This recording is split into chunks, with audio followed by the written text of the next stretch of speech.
राजनांदगांव पत्रिका में आप सभी का स्वागत है। आप देख रहे हैं राजनांदगांव विधानसभा चुनाव। कर्ज माफ़ी का वादा साफ करे भूपेश सरकार, रंगीन है या सादा। राजनांदगांव से समाचार। विधानसभा चुनाव 2018 की वह दिन राजनांदगांव की जनता कभी नहीं भूल पाएंगे, जब कांग्रेस पार्टी के राष्ट्रीय अध्यक्ष राहुल गांधी राजनांदगांव की जनता के भीड़ में छत्तीसगढ़ के किसानों के कर्ज माफ़ी व राजनांदगांव में बीएमसी मिल को चालू करने की घोषणा की थी। लेकिन सरकार बनने के बाद भूपेश की सरकार किसानों के कर्ज माफ़ी को सादा से रंगीन कर दिया। राजनीतिक पार्टियां जनता को बेवकूफ़ बनाने में कोई कसर बाकी नहीं छोड़ रहे हैं।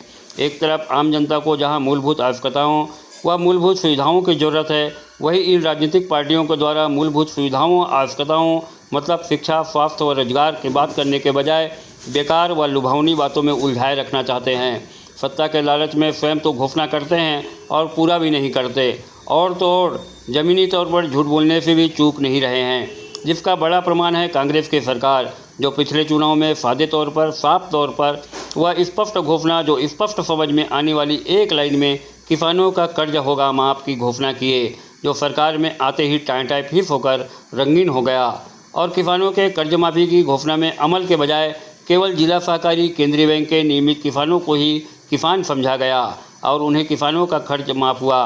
वास्तव में जिन किसानों को कर्ज माफ़ी की ज़रूरत थी, उन किसानों की कर्ज माफ़ी नहीं की गई तथा धनपतियों के कर्ज माफ़ी करके धनपतियों को लाभ पहुंचाने का काम किया गया।